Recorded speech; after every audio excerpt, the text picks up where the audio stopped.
As we sing this next song, let's get our times and our offerings ready. I'm going to ask Uncle Dan and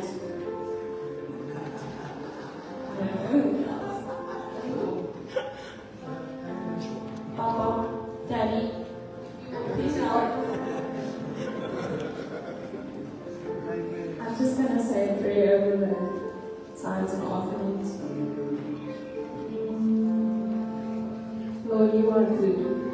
Yes. In every season, in every trial, every tribulation, you are good. Yes. And today we give back because you gave first. I glorify and I pray that God will send a blessing over everyone that gives today. Yes.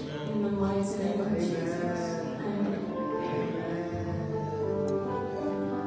Oh, I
job, for your health, for the shoes you have on, the car you may drive, the house over your head.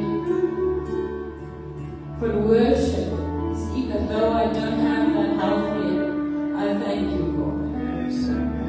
Even though I might not have a car or that job, I thank you, Lord. So let's worship God in spirit and in truth.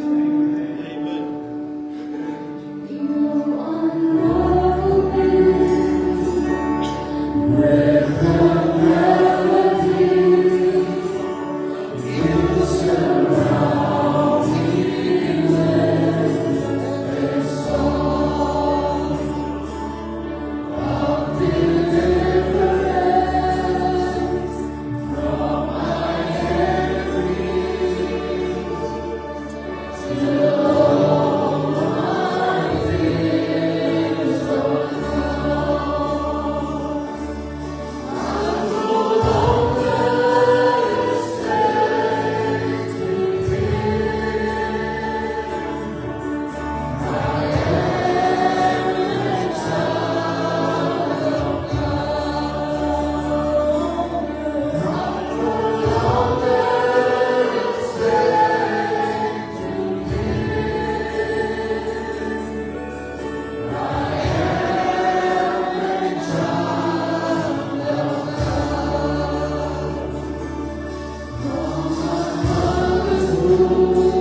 thank you, God. It's because of your goodness. It's because of your mercy. It's because of your grace. It's because of your favor, your kindness, and your patience, and your long suffering that we are here this morning. Lord. It's because of your mercies that we are not consumed. We want to give you glory. We want to give you honor. We want to give you praise. We want to magnify you. We want to glorify you. Just one more time, amazing grace. Amazing grace, how sweet the sound. Oh, it saves.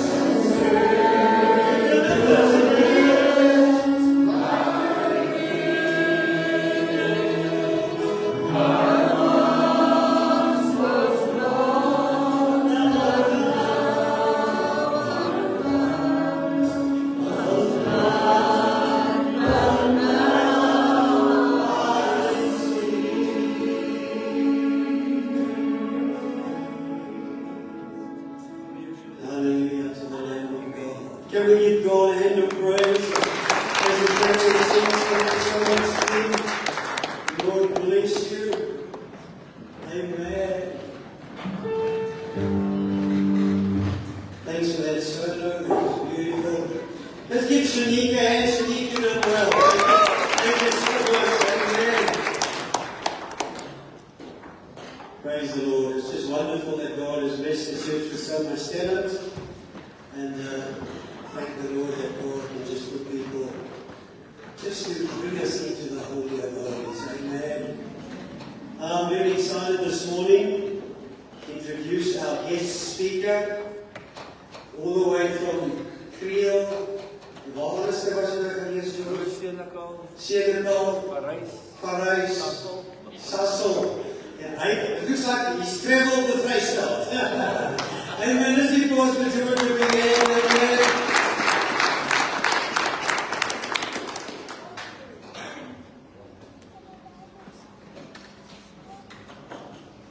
His wife Jackie there at the back, and the children, Pastor George.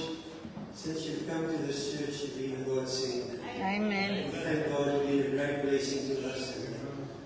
If you preach better than me, I'm going to see you after the service. Amen. I need you just as God leads you. Mute this one, thanks, Michael. Good morning. Morning. Good morning. You know, for the last 36 years I've been teaching pastors, training pastors. And every now and then I see our fellow church, they go out of it and we try to serve God according to what He called me. But my calling is teaching. Yes. So I can't preach like pastor here. Alan, but I'm going to really try. People, there's a lot of questions in Christian hearts. There's a lot of, why me, Lord? Why does this happen in my life? And there's answers to everything. But people are too afraid to talk about it. People are too afraid to preach about it. Because sometimes this is house of healing. Yes. It's not just house of prayer. Yes.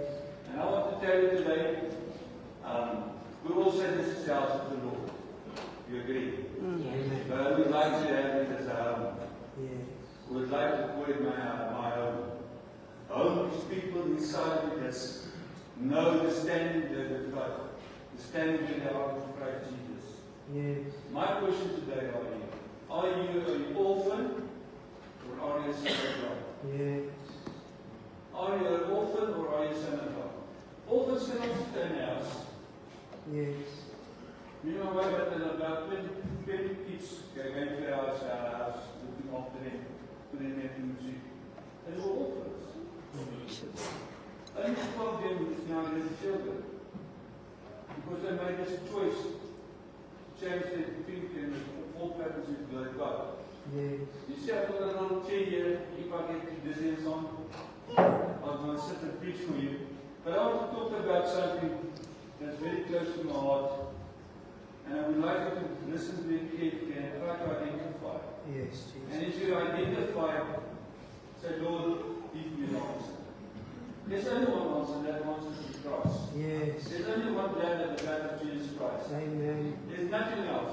So let's go to Luke 15, verse 20 to 24. And he rose and came to his father, but when he was yet a great way away off, his father saw him, and had compassion and ran and fell on his neck and kissed him. Let's stop there. Yes. The Father had compassion on him. God has compassion on us. Amen. Amen. Because we sometimes don't know what we are doing. Yes. I made a statement one day in the Bible school. Sometimes the ministry kills the pastor, and sometimes the pastor kills the ministry. Yes. Sometimes the ministry can kill the passion of God because we run too fast. We want to get things done. If you want to get part of stew, you can't have a stew within half an hour. No. A point course takes a long time to boil up and come to the place you want it. But we're sometimes too hasty in our lives. We say, Lord, when are you going to do this? Lord, when are you going to do this? Your word promised this. Everything is promised.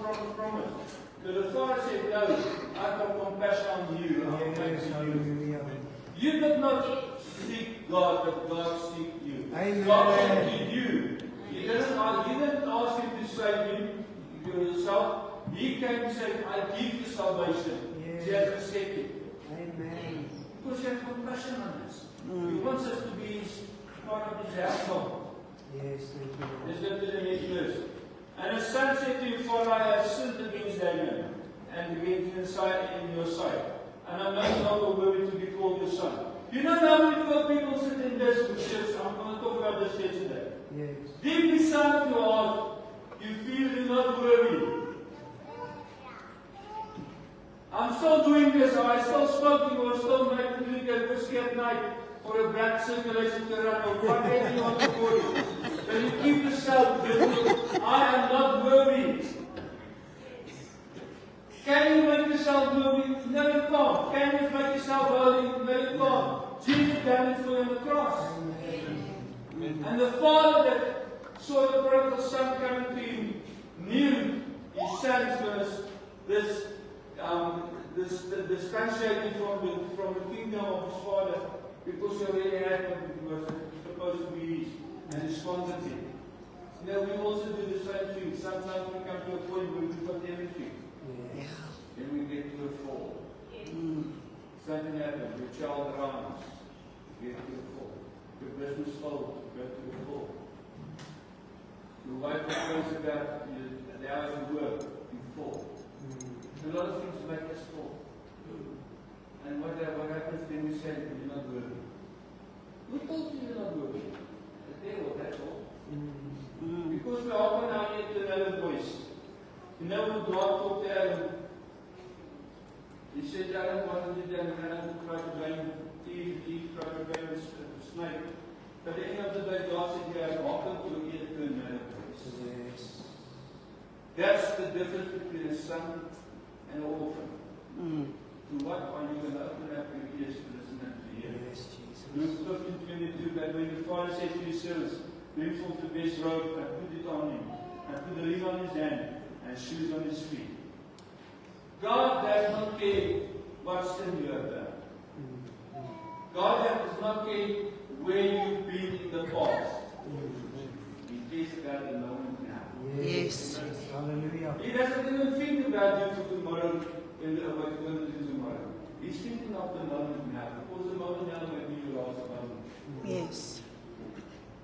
So I'm going to ask you, especially me, again, who of you ever sat in your father's lap? I would like to see hands. Who of you sat in your father's lap?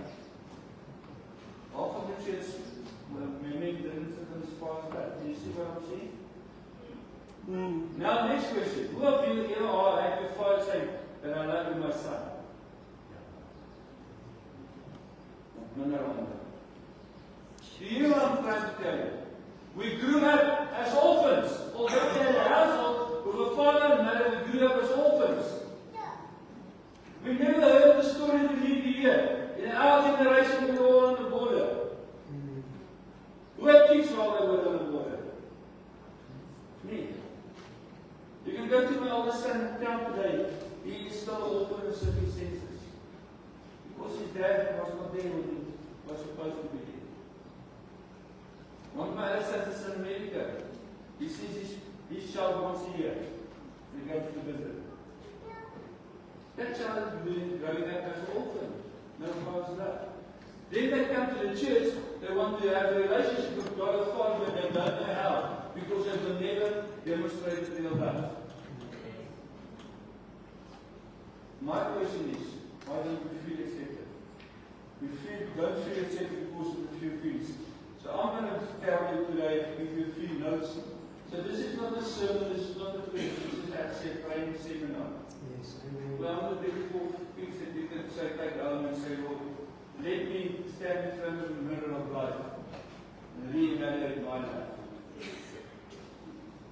Amen. How many of you have, now come on, we have to talk to you. How many of you have stand in front of the mirror and said, hey, beautiful? I see hands. I see hands. If you don't stand in front of the mirror and say, hey, beautiful, then you've got a problem because then there's something in yourself you don't like. But God looked at me and said, not just you, my beautiful daughter, you are part of my bride. Yeah. So, I just want to prove to you, we all got a bit of orphaness in our hearts. Also, maybe you've got a bit of orphaness in your heart.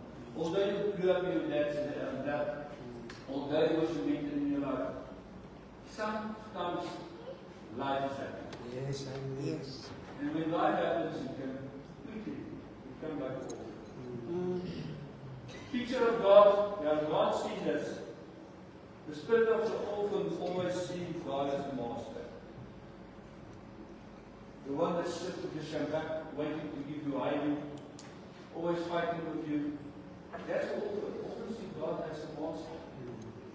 That's why I'm very fearfully when I talk about who is my master. God is my master, but in another sense. Yes. He's my master because he's the one who saved me. He's the one who saved me out of this deep darkness. But he's not a master that's making me a slave. Yes. Orphans are slaves of their behavior. But if some know the Spirit of God, see God as a loving Father. Hallelujah. Do you see God as a loving Father at the moment? Amen. Do you feel His love? Amen. Then the next question is, are you an orphan because of independency? You want to be independent. You want to be self-reliant. Maar ek kan. Moenie worry ek sal regkom. That's the biggest problem we've got. The I anything. I can. No, you can't. Yes. Tell me, what good can you do to serve God? Nothing. What laws can you keep to serve God? Nothing. Because in yourself, there's a part that God would like to become an orphan. In yourself, there's a part of you that God would like to say, I'm not good enough. I'm not good enough. But the son is always interdependent. You can do things for yourself, but you know without God's grace and mercy, Yes. nothing's happening. And I'm worried about the church. And I don't talk about the church, I talk about the local church. A lot of us say we can't leave, we're not talk to it. I had a young man who walked there at the door, leaving the people, I didn't even talk there about it. I'm disappointed. Because he wants to be part of the ministry, he wants to fall in with this ministry service. We always want to ask permission. God gave you the permission. God has called you out of darkness. Yes. Let's put your feet on the rock. Let's just go forth. Who's the rock? Jesus Christ. Amen. So, we always acknowledge needs around us. But we say, I can't fulfill that need. The only way I can fulfill the need is with God that guides me and loves me. Yes. So looking at the theological side of man,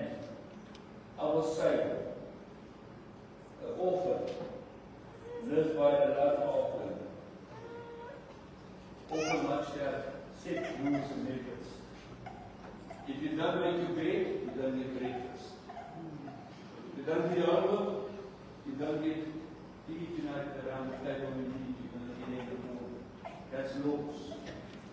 Laws of condemnation. If you don't tell Anne you love her, she's going to think you don't love her anymore. You hear? They like to live by laws. And I'm not going to ask you, how many of you would like to live by laws? But the Son lived by the love of the Lord.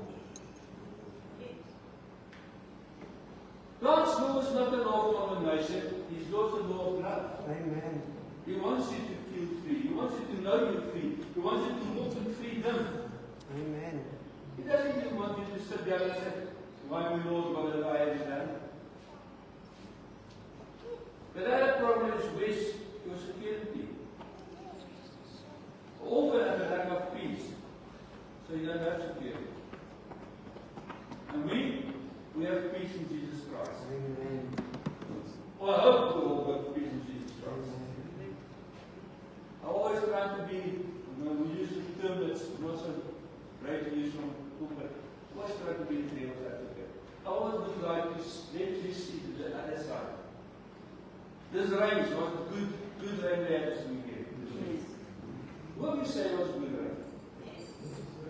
Who we had damage because of it?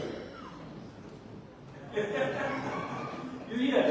I know of a lady that her whole house roof went off while ago with the rain and she lost everything. They fixed up her house and guess what happened yesterday? It happened again. 2 weeks after the house was fixed up, the whole roof and insurance doesn't put itself and put it himself down in the back. She still said, God, she's not God. You stop there, then after the lady runs around there, just tell her God's in control. She didn't complain about it. Oh, she feels not happy. You know, it costs a lot of money, there's a lot of things that's lost. But you know what? She said, I'm still alive. Yes. Amen. So often you usually strive for praise and approval and acceptance. Often would like to be pat on the back saying, well done. Yeah. In the school we used to do this way. Everybody 18 plus in front. Everybody less than 70 goes to the back and done this and I don't want to go. That's what we've done in school. Right here. I was one of those teachers. You didn't do your part, never had more than 70, I didn't want in the front because I was wasting my time. But actually, I made all those at the back. And it's happening in the school. We set the children in our schools nowadays. I don't know if your school was there. But there's kids, you can try whatever you want to do, they don't do it. And you decide after it's all right. The government said they have to pass and not give them a pass over it. You don't know what's going to happen in the future. You don't get something to happen.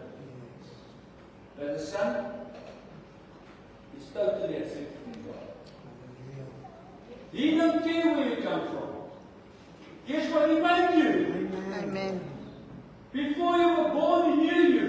Yes. So He doesn't care where you come from. He just cares, are you taking what He's giving to you? Amen. Not as an everlasting life, sonship. Yes. Because everlasting life is sonship. Amen. If you don't see yourself as a carrier of the Father, the heir of the Son, you are an orphan, and I want to tell you you're an orphan. Yes. And that's like I can't go in fire. What I can't tell you. Some we have to come to a point where we realize I am justified by grace. Hallelujah. It is grace alone, God's riches at Christ's expense, that made me justified. 1 Corinthians, Romans 8 verse 1. Therefore, listen to the word therefore, something will happen. Therefore, there are no condemnation for those who are in Christ. Amen. Something has to happen. You have to come to a point where you realize you're an orphan and you need a daddy. Yes. You need somebody to keep you close to you. You need somebody to tell you you're alright. I love you. And that's what people can't do to each other. We just keep ourselves acceptance to a point. But God said there's no point for me to stay down in the year stop. Even if you fall off the road, you will still say to my son Yes. that you're a prodigal, you will come back. Hallelujah.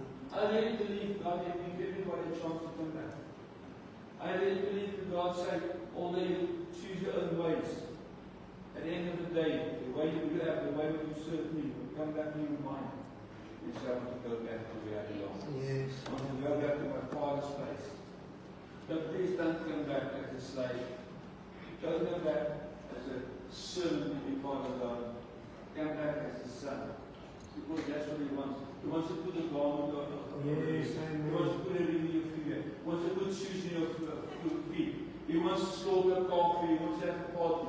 But you know what? He was not only awful in that house. His brother was also awful. What was his brother's first words when his father slaughtered the calf? I've been all the years with you, Father. I've done everything you asked of me, Father. I served you, Father. But never, Father, did you ever slaughter the calf for me. Never did you do this. Never did you. So it's not the Father's fault that sometimes you're orphan. It's how you think of yourself. As a man speaketh, that is in God how he is. What you think about yourself is going to manifest in your life. Yes. No, the doctor said the Parkinson, this is it, this is it. I had to make a decision. Am I going to follow and listen to the decisions of the doctors? Or am I going to keep to the promises of God? Hallelujah. I've Amen. got to keep to the promises of God because I'm a son. Amen. He has anointed me. Amen. Servants always want to impress people. I hope Pastor enjoyed it. I hope they saw what I've done with the normal on the circle. I hope they saw how this whole body can spin around and repeat that. They want what? To impress people. I make the best hot dogs and send the best hamburgers. I hope we see that my carry bags envelope is a bit thick tonight at this one moment. They want to impress God. And if you want to impress God, here's God. You're an orphan. Yes. Nothing you can do can impress God. Amen. You know what? He's impressed because of His Spirit in you. Yes. That you allow Him to lead you and guide you. Amen. There's the good. The voice is with me. He's walking on my shoulder because He can't see. But if you complain to God, why me do what's that? Maybe I don't have eyesight. God's going to say, God, until you don't trust me as your son and as your father, you don't trust my son when he used you, I can't do anything until you open up to you. You can only give what you've got. Mm. You know, we pray for a lot of people. But if you don't have salvation, you can't pray for any for salvation. Mm. If you don't have reading, you can't pray for reading. Mm. Because you don't know how to pray. But if you leave in God's hands, I've seen sick pastors praying for sick people. The sick people get healed for the love of prayer. And the pastors stay sick. Because you realize it's not him that's praying. Yes. It's not him that's healing. Amen. It's the Father that we need. Yes. It's the Father that's looking after you, guides you. So sons don't need to impress anything or anyone. Because it's no, he knows unconditionally love. People, this is a training seminar for 2 or 3 hours that I used to do. I try to condense it to give you just something to take home and say, to evaluate your own life. All of us always think they may be holy to have God's favor. The Sunday is not about holiness, it's about relation. It's about talking to the Father. It's about sitting to the Father. If you want to say you are holy, I want to tell you, all of us have to put our back and say, yes, you are full of holiness. Mouth, nostrils, ears, everywhere is old. But we need to have a relationship. You can't say to this Father, Son, or daughter, if you think 1 hour on Sundays will do.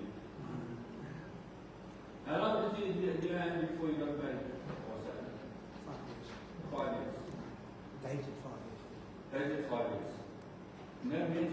she had what? A month?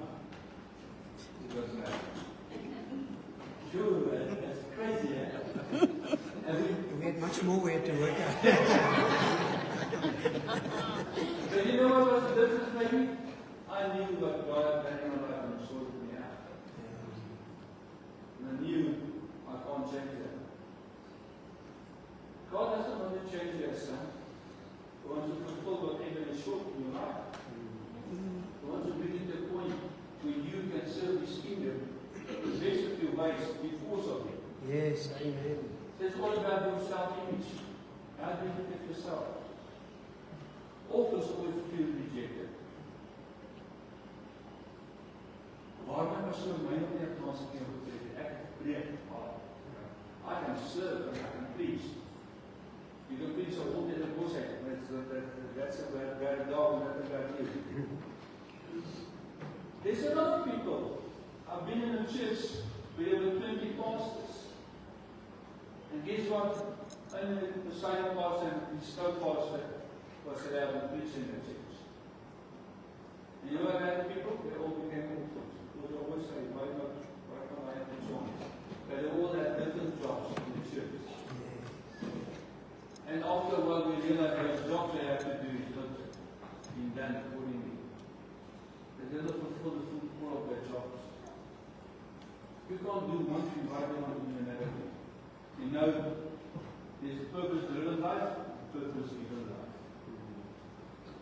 You've got a purpose-driven life, sometimes you're orphan, that's driving force behind you. It's something that wants to keep you, let you impress other people. But a purpose-given life, doesn't need to impress people, they just do it. Yes. Because God is the purpose in your life. God's calling is the purpose in your life. Sometimes we ask, why are we sick and why are we with this? It may be part of God's purpose. Being in that point in your life where you can see His hand in your life working. I don't know. I don't know what's God doing in your life, but one thing I know He loves you. Yes, amen. So the son knows that He's accepted. The son knows there's a purpose in his life. The son knows he needs to be equipped to fulfill that purpose. You know, what's hurting my heart so much is there are so many people sitting in a church. Let's talk about it tonight, church. They say, well, can't I be part of this? Can't I be part of that? So when this invitation say, come, let's quickly see where's your minister or where do you fit in? You only get 10 or 20 people turning up for the fools. The other say, where do I fit in? Or you can say the other thing. Why must I then fill in a new form stating where I'm staying, stating what's my address, stating what's this, what's that? Why must I do that? I've been doing it the last 10 years. It's not because of why. Maybe think on the other side. Maybe we're going to need computer today. Because knocked out by the storm. All our database is gone. Let's stop with the wise and just ask and say, Lord, where can I fulfill this? Yes, Where can I become part? Where can I become part? They said, Lord, he came to me 2 weeks ago. He said, we would like to help us with the build. I said, yes, I want to from the Sunday, all of the night, and then it was on the Praise the Lord. Just say, here I am. Amen. We always wait for invitations. Why must we wait for invitations for other sons and daughters of God? I've got a little story. I'm going to look at my son. Imagine you are a father of a 3-year-old blonde, blue eyes, the most beautiful young girl that you ever saw in your life. And you are busy with a bomber, cracking the bomber, lighting it. And in your vision, while you're busy with God, you see your daughter's going to run to you, she's going to stand on the floor right into the bomber. Are you going to light the bomber? No, you're not. You agree? God said, I'm still going to put a cross on the Bible. I'm still going to pay the price. If my son pay your price for you. But that's the difference between a son and daughter and an orphan. The orphan don't understand the price you pay. Of course, they've paid too much prices and they don't see the outcomes. So always very reserved when it comes to the question of love. Actually, I should test the people. Who of you would like to sit and pass out needs that? There you are. You see they come to hands. Let's do this. Get a check with the lady from the back or something. Yeah, and that's it. Hey. That's a sign. Well, I'm going to check so that they can see you. Who of you would like to go to the pastor's son's lap and say, and you think he's, imagine how he's God. He's not God, but imagine he's a God. The first one on his lap, who is that? The first one on his lap, who is that? You see, that's the problem in church. There's an open invitation, but we wait till we call. We wait till we call. Don't we? When you start doing the coffee, that's what you do. What's happening in West I used to do it at schools. When I got out of the school meeting and so on, I'd take a chocolate there and say, "You want the chocolate?" Everybody's answering. We must stop waiting for us to be called. If there's an invitation, grab the invitation. The Word of God says we have to storm the paper and make it our own. We have to grab the invitation because we live and we flow in the love of God. And that's where it happens. And this is only the foundation of teaching. Now we're going to get to the real Jeremiah 1 verse 5. Before I formed thee in the belly I knew thee, and before you came forth out of your mother's womb, I sanctified thee, and ordained thee as a prophet unto the nations. And those persons giving word unto the nations. So God said, and before you were born, I already knew you. So where is you? You were part of His plan. You were part of His kingdom. The part of His Spirit that was within you was there that time before you were born. So each and one of you sit here with the potential to become sons and daughters of God. Each one of you are called by His predestination, hear that word? For you to be His son and daughter. But at the end of the day, what are you going to do with that? He has called you to be a voice in the wilderness. It's not a pastor's job to preach all the time. After 40 years plus, you become tired of listening to sermons preached over and over again. You want something new. And you know when there's something new, you look in the benches that sit in front of you. Yes. The people that's in front of you are the prophets, the teachers, the evangelists, even the apostles. Not the title, but the gifting. Yes. You fulfill the call. Because those people know they are sons and daughters of God. You can start operating in. My question is, where do you identify yourself? Why do you identify yourself? Jeremiah 31:3. The Lord hath appeared of old unto me, saying, You, I have loved thee with an everlasting love. Yes. With loving kindness have I drawn thee closer to me. Because of what God said, He loved us from the beginning. And He declared His love on the cross of Calvary. He declared His love in the upper room when the Holy Spirit was poured out. And He declared His love when He called you to be saved. He declared His love when we went through that baptismal pond. I tell you, every day He declares His love to you. When you open your eyes and see His light. When you open your eyes and say, I can breathe. When you open your eyes and say, praise God, it's another day of living. Amen. That's how He declares His love to you. So why are you in the home? Waarom is dit nie gat van die kwestie? Maybe you have to come to a point where you say, Lord, let me see your love. Let me realize it's only love that makes me here today to stand and talk to you. You know, my wife bought my little bouquet, passed out and gave me a little chair, because they know that I can maybe become the Lakadong, and that's not the Holy Spirit. But when I finished with the sermon like this, I said, Lord, it's your love. Your love came through, because your love carried me through. 1 Corinthians 12, verse 13. For by one Spirit we are all baptized into one body, whether we be Jews or Gentiles, whether we be bond or free, and have been all made to drink into one Spirit. We all have to drink of this cup of fullness of Christ. Jy want sy overvloei jou cup, sy overvloei. Hy weet op in die perel volmaak, hy is so in die perel, dan is het so daar. He wants to bless you. Because by one Spirit we're all called to become sons and daughters. Yes. But sometimes things happen, life happens. You can get any words in what you want to say happen to you. That make us sometimes not to trust God. And that's the problem of the church. The church is full of orphans. And because of the orphan spirit we've got, we don't know what to do.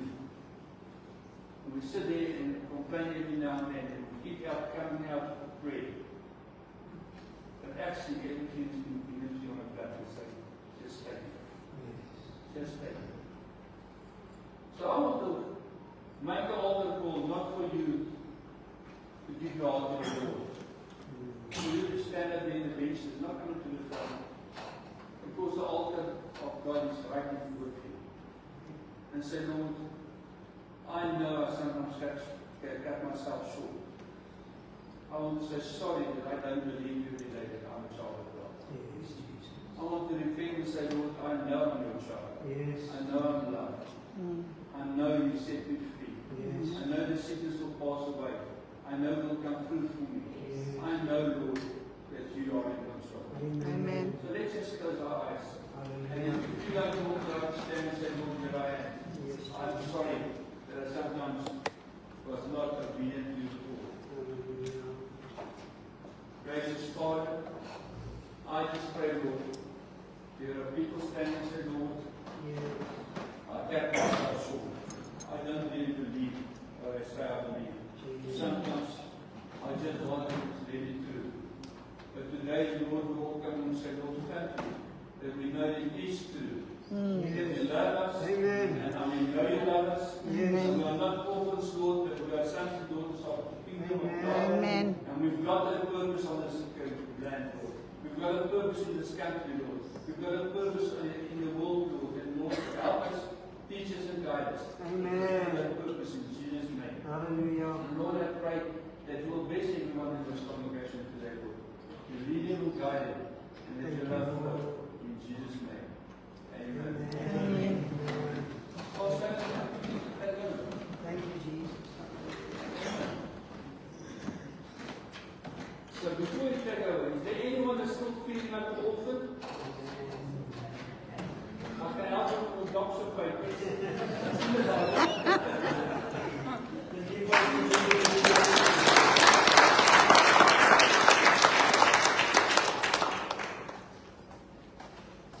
Praise the Lord.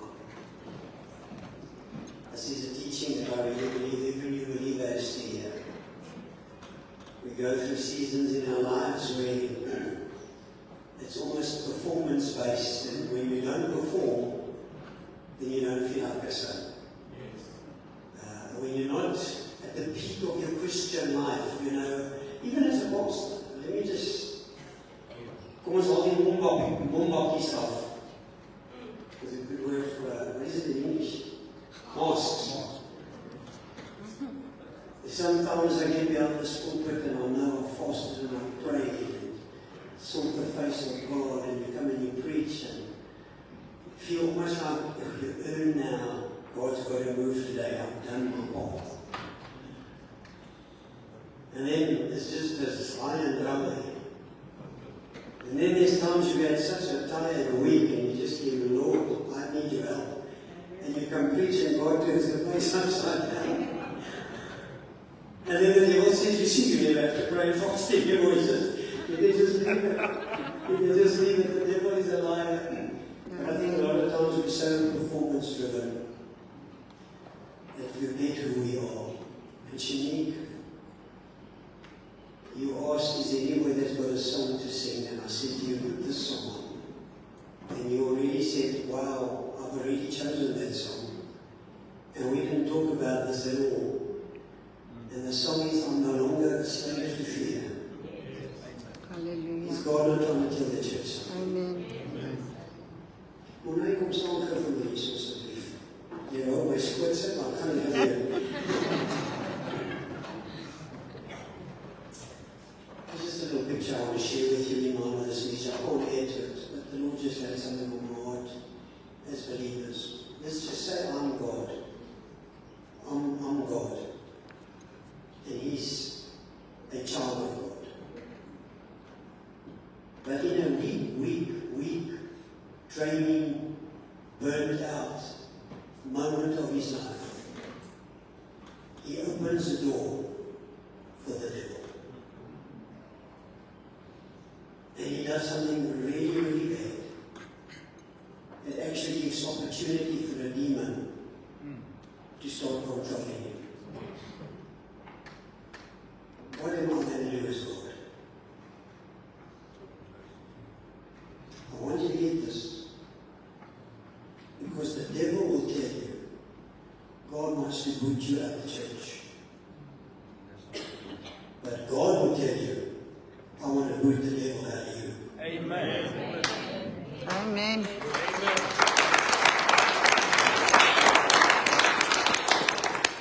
I don't care how holy you are. I don't care how long you've been serving God. We all have bad days. Yes. And we all have bad moments. And this morning, a God of love was to say, come, let me give you a turkey. Amen. I'm going to put that devil out of you. Yes. You're Amen. welcome in the Father's house. Amen.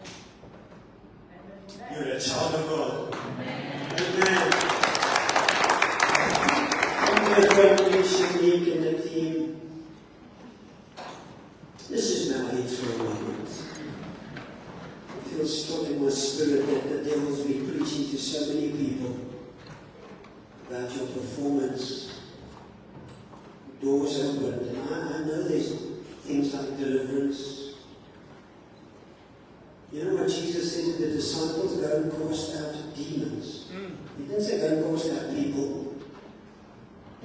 Go and cast out demons, man. And you're sitting here with maybe some guilt, some shame. God's going to say, I knew you. Before you even made that mistake, I knew you and I love you. And my love is still for you. This morning, I don't want to boot you out of my kingdom. I don't want to rub your name out of the Lamb's Book of Life. No. I want to boot the devil out of you.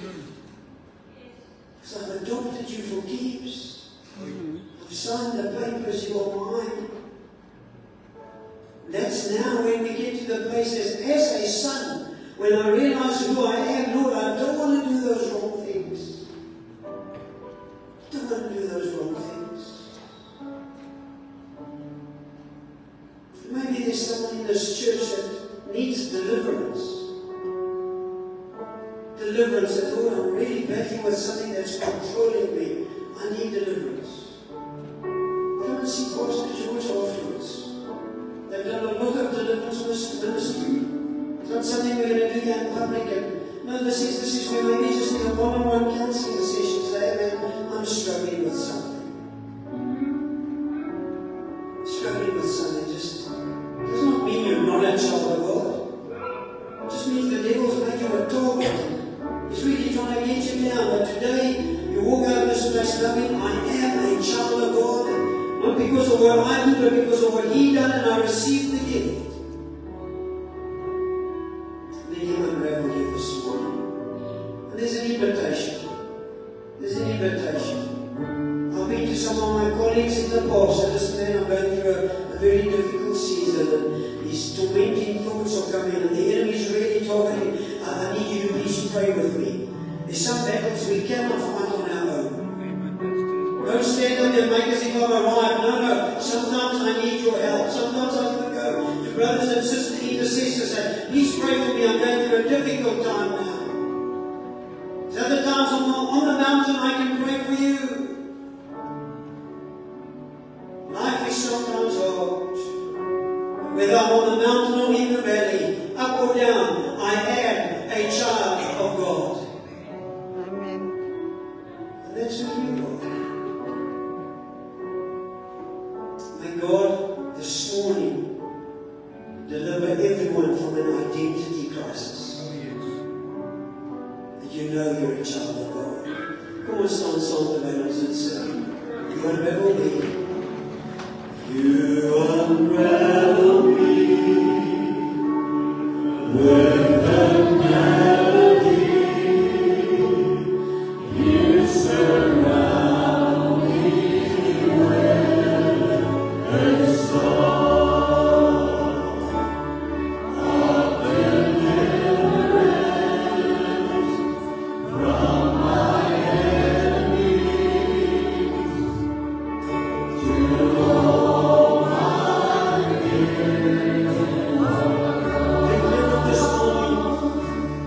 I'm no longer a slave to fear. I am a child of God. Oh, I'm no longer a slave to fear.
Can we give our Father a hand of praise this morning?